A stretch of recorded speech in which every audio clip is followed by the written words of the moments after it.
샬롬, 반갑습니다. 우리는 지난 일주일 동안 아가서 묵상을 마치고 잠시 시편을 읽다가 이제 에스더 말씀을 묵상하게 되었습니다.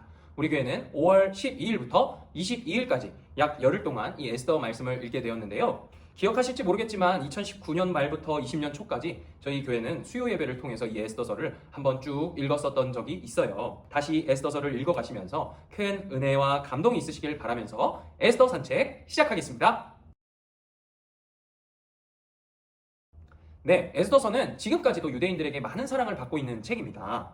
엄격히 유대 전통을 지키고 있는 사람들에게는요, 5권의 두루마리로 불리는 구약의 5권의 책, 이렇게 분류되는 책이 있는데요. 이 책들을 5절기와 짝을 이루어서 각 절기 한 권씩 회당에서 낭독하는 문화와 전통을 지금까지도 존속하고 있어요. 이 5권의 책은 지난번에 저희가 묵상했었던 아가서, 그리고 룻기, 에가, 전도서, 에스더서 이렇게 5권인데요. 각각 6월절과 오순절, 아부월, 구일과 초막절, 불임절과 짝을 이루고 있습니다. 에스더서는 불임절이라는 절기에 낭독하는 성경이에요. 이것은 에스더 9장에 근거해서 유대인들이 그 하만의 학살 음모에서 구원을 받은 그것을 기념하는 절기인데요. 불임절은 부르라고 하는 단어에서 유래된 명칭입니다. 모세의 율법에서 정한 절기가 아니라 유대의 전통으로 남아있는 절기로 이해하시면 되겠습니다. 그렇다면 이 유대인 공동체의 전통 안에서 남아있는 이 불임절이 도대체 오늘 우리 신약 성도들에게 무슨 유익을 주고 의미가 있을까? 이 사실이 우리가 궁금해하는 사실일 텐데요. 이것은 하나님의 구원을 기억하고 또 서로가 역사를 공동체적으로 기억한다라고 하는 점에서 의미가 있습니다. 하지만 에스더서는 오랫동안 정경 또 이 성경 목록에 포함되어야 되느냐 말아야 되느냐를 놓고 수많은 논쟁을 낳았던 책이기도 한데요. 그 이유를 3가지 정도로 요약할 수 있습니다. 특별히 종교개혁자 마틴 루터가 이 같은 문제를 제기했었는데요. 첫째로 하나님의 이름이 등장하지 않는다라는 특징 때문입니다. 또 둘째로 복음적인 중심성이 조금 약하다라는 것이고요. 세 번째는 유대 민족주의가 너무 짙게 나타나고 있다라는 겁니다. 물론 그렇다고 루터가 에스더서를 정경에서 빼야 된다, 정경 가운데 하나로 인정하지 않는다라고 말한 것은 아닙니다. 단지 정경적 권위가 조금 다른 성경에 비해 덜하다라는 취지로 얘기했을 뿐이에요. 그럼에도 불구하고 에스더서는 오늘날 우리에게도 많은 유익을 주고 있는 성경이죠. 그렇다면 이제 본격적으로 에스더서 안으로 들어가서 내용을 살펴보도록 하겠습니다. 네, 에스더서의 배경을 먼저 생각해 보겠는데요. 에스더서의 시간적 배경은 말씀에서도 언급하는 것처럼 이스라엘의 바벨론 포로기 이후 바사 제국의 지배 아래 있을 때 있었던 일이에요. 바사는 페르시아죠. 공간적으로는 이 성경은 수산궁이라고 밝히고 있습니다. 바벨론이 메대 바사 제국에 의해서 멸망당한 이후에 고레스 칙령에 따라서 유대인들은 본국으로 돌아오기 시작하죠. 하지만 모든 유대인이 돌아온 것은 아니었어요. 에스더는 귀환하지 않고 이 페르시아 지역에 남아있었던 유대 공동체를 배경으로 하고 있는 성경입니다. 그리고 에스더서의 그 주요 등장인물을 한번 보자면 아하수에로, 에스더, 모르드게, 그리고 하만 이렇게 4사람입니다. 이 밖에도 중요한 순간에 중요한 역할을 하는 사람들이 있긴 있어요. 일단 이 에스더서의 전체 흐름을 이해하려면 이 4명의 이 관계를 잘 아셔야 됩니다. 우선 아하수에로, 이 사람 누구냐? 페르시아의 왕입니다. 그는 자신의 왕비였던 이 와스디를 폐위시키고 새로운 왕비를 선발하겠다고 제국 전체에게 공포합니다. 그리고 뽑힌 최종 1인이 바로 에스더였어요. 놀랍게도 이 에스더서의 갈등, 이 문제는 유대인이었던 에스더가 궁 안으로 들어가면서 시작됩니다. 에스더서의 배경에서 놓치지 말아야 할 것이 있다면 왜 귀환하지 않은 공동체가 아직도 페르시아에 있을까 하는 겁니다. 드러나지 않는 배경이기 때문에 에스더서의 핵심 줄거리만 알아서는 이 이유를 감지하기가 쉽지 않은데요. 돌아오지 않은 데에는 많은 이유가 있었겠지만 본인들이 경제적으로 안정을 이루었고 또 페르시아 제국 역시 정치적으로 안정되어 있던 것이 아마 그들이 남기로 결정한 큰 이유가 아니었겠나 생각해 볼 수 있어요. 또한 페르시아 제국은 종교의 자유를 허용하고 있었던 터라 사는데 그렇게 큰 어려움이나 불편함이 없었을 거로 보입니다. 그리고 결정적으로 본국인 이 가나안 땅으로 돌아간다는 것은요, 너무 많은 에너지 소모를 요구할 뿐 아니라 그 어떤 불확실성, 자신의 삶을 그 위험으로 내모는 일로 여겨졌을 수도 있겠죠. 이유가 무엇이었든 간에 에스더서에 등장하는 유대인들, 아직 본국으로 돌아가지 않은 건지 아니면 돌아갈 의지가 없었던 건지 알 수 없는 이들에게 여러 긴장감이 있었을 것입니다. 포로 생활을 하고 있던 이 패전국 백성이라는 신분과 정체성, 그리고 그 속에서 신앙을 지키고자 하는 부담감이 그런 어떤 긴장감을 만들었을 거로 보여요. 이 이중적 신분의 긴장감 속에서 출세라는 놀라운 일이 일어난 겁니다. 누가요? 에스더가요. 우리는 어떻습니까? 바벨론의 포로로 잡혀온 이스라엘 백성들처럼 이 땅에서 이중적인 신분을 가지고 살아가지 않습니까? 하나님의 백성이라는 정체성과 함께 하나님을 모르는 이들과 함께 어울려야 한다는 이 현실의 문제가 있지 않습니까? 그런 상황에서 입신양명이라도 하면 그걸 어떻게 받아들이시겠어요?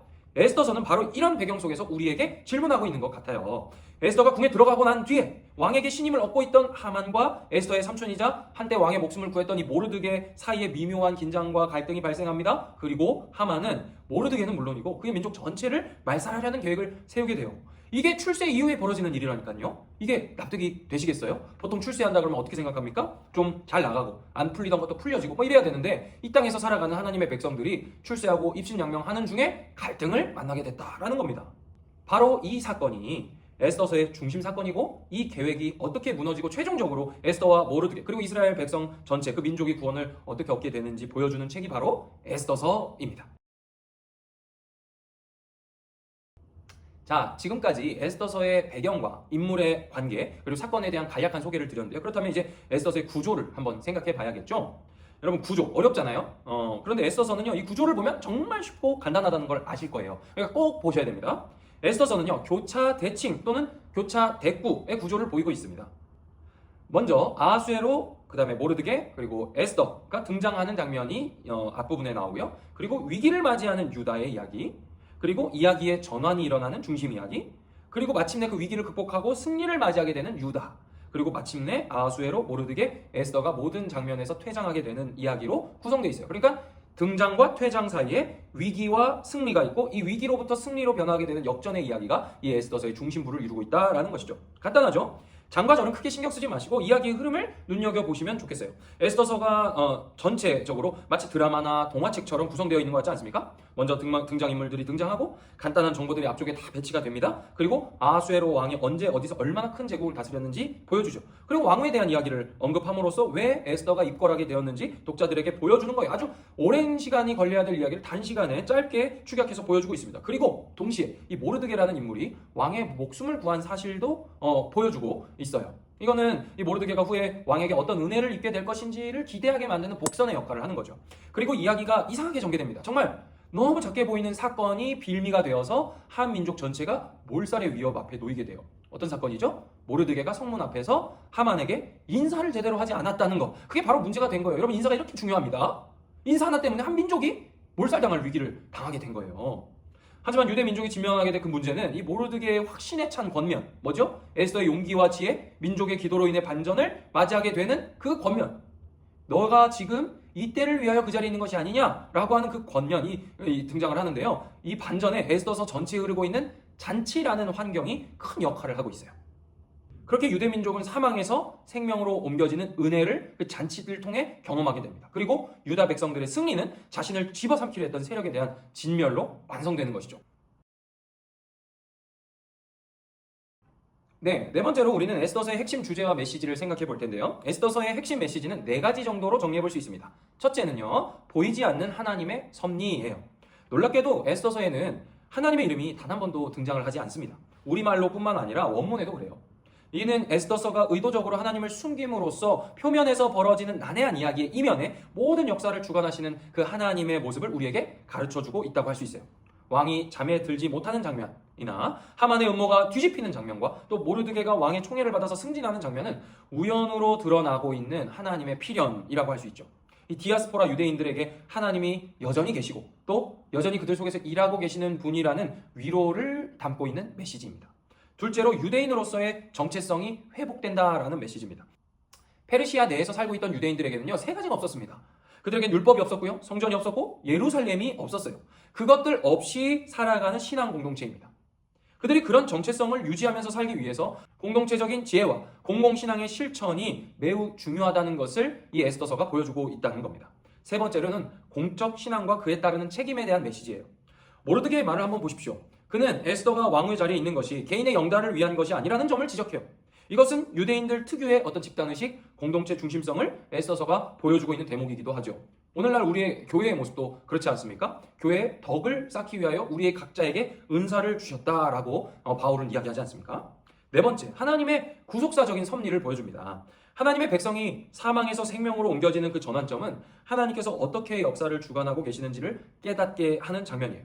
보이지 않고 드러나지 않아도 그것은 부재를 의미하는 것이 아닙니다. 하나님께서는 때를 따라 일하시는 분이시다라는 것을 우리는 에스더서를 통해서 더욱 분명히 확인하게 되는 겁니다. 네, 그렇다면 에스더서가 신약 성도들에게 던져주는 메시지는 무엇일까요? 먼저 1차적으로는 구약의 성도들에게 제시된 하나님의 뜻이 있겠죠. 그렇다면 그게 어떻게 오늘 우리에게까지 이 십자가 복음 안에서 확장되고 있는지를 생각해 봐야겠어요. 첫째로 십자가에는 감추어진 하나님의 지혜가 있다는 사실입니다. 에스더서에 등장하지 않으시는 그 하나님은요, 당신의 그 은밀한 섭리와 구속의 손길을 모든 성경의 역사를 통해 관통시키십니다. 이것은 십자가의 신학과 강하게 연결되는데요. 사도 바울은 고린도전서에서 십자가의 도가 멸망하는 자들에게는 미련한 것이지만 하나님의 지혜이고 능력이다 이렇게 말해요. 예수님께서 십자가에 달려 죽으실 때 하나님은 철저히 침묵하셨죠. 보이지 않으시는 것처럼 여겨졌습니다. 그렇지만 실상 이것은 하나님의 섭리의 현장이었어요. 둘째로 에스더서를 보면 이 죄인을 위해서 중보하시는 예수 그리스도의 모형을 우리가 발견하게 돼요. 이 부분은 주의해서 읽어야 될 부분이기는 합니다. 에스더서를 읽다 보면 복음의 빛으로 바라보았을 때 자기 인생에서 자신을 주연으로 삼지 않고 조연으로 여길 줄 아는 한 여인의 등장을 보게 되죠. 이것은 마치 예수 그리스도를 떠올리게 만들기에 충분합니다. 아하수에로 왕 앞에 자기 민족의 중보자로 나아가는 에스더를 볼 때면 우리는 과연 복음 안에서 신자는 어떤 삶을 살아야 하는지 생각하게 만드는 것이죠. 예수께서 온 백성들을 위하여 하나님 아버지께 담대히 나아가신 것처럼 우리 역시 그를 따라서 우리에게 맡겨진 영혼들을 위해 주님께 담대히 나아가는 그런 어떤 신분을 얻게 되었다라는 것을 이 에스더서를 통해서 확인하게 되는 거죠. 세 번째로는 인간 사이의 헤세드는 하나님의 헤세드가 흘러가는 통로가 된다라는 사실입니다. 모르드게는 자신이 섬기는 왕에 대한 신의를 지키는 의를 행했어요. 암살 음모를 에스더를 통해서 왕에게 알리죠. 이런 헤세드의 실천이 후에 아하수에로의 모르드게를 향한 헤세드로 이어지죠. 이것은 루키에서도 발견되는 헤세드의 흐름이에요. 하나님께서는 우리의 헤세드를 사용하셔서 하나님의 은혜의 사역을 이루어 가신다는 겁니다. 에스더서는 높이시기도 하고 낮추시기도 하시는 주권적인 사역을 인간 사이에 일어난 헤세드를 통해 보여주고 계시는 것이에요. 넷째로 불임절을 통해서 부활의 그림자를 발견하게 됩니다. 에스더서는 전체가 이스라엘의 한 전통인 불임절의 기원을 발견하게 되는 사건에 관한 기록입니다. 죽음의 날이 될 뻔했던 그날이 구원의 날이 되는 그 뒤집힘의 이야기인 것이죠. 이것은 십자가 사역의 의미를 되새기기에 충분합니다. 십자가는 멸망의 도구, 불명예의 상징이었지만 예수님께서는 십자가의 죽으심으로써 부활을 경험하신 거예요. 부활은 이 십자가의 죽음 없이 있을 수 없는 것이죠. 그렇기 때문에 십자가는 죽음과 생명의 역전이 일어나는 곳이기도 한 것이죠. 그러니까 불임절은 이스라엘 백성들이 이 역전을 경험하는 잔치, 절기인 것입니다. 다섯째로 세상 속의 거룩한 백성인 교회와 성도들을 우리는 에스더서를 통해 발견하게 돼요. 눈에 보이는 성전도 없고 제사도 없고 율법도 없는 이방 땅에서 믿음으로 살아가야 하는 이스라엘 백성들의 상황과 오늘은 많이 닮아있죠. 어떤 점에서 닮습니까? 우리에게는 지금 예수님이 함께 하시지 않아요.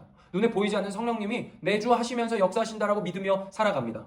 이 땅의 교회와 매우 유사하죠. 베드로서는 우리를 나그네와 행인 같다 이렇게 얘기합니다. 또 사도 요한은 그의 복음서에서 세상에 속하지 않은 자들이라고 성도들을 규정하죠.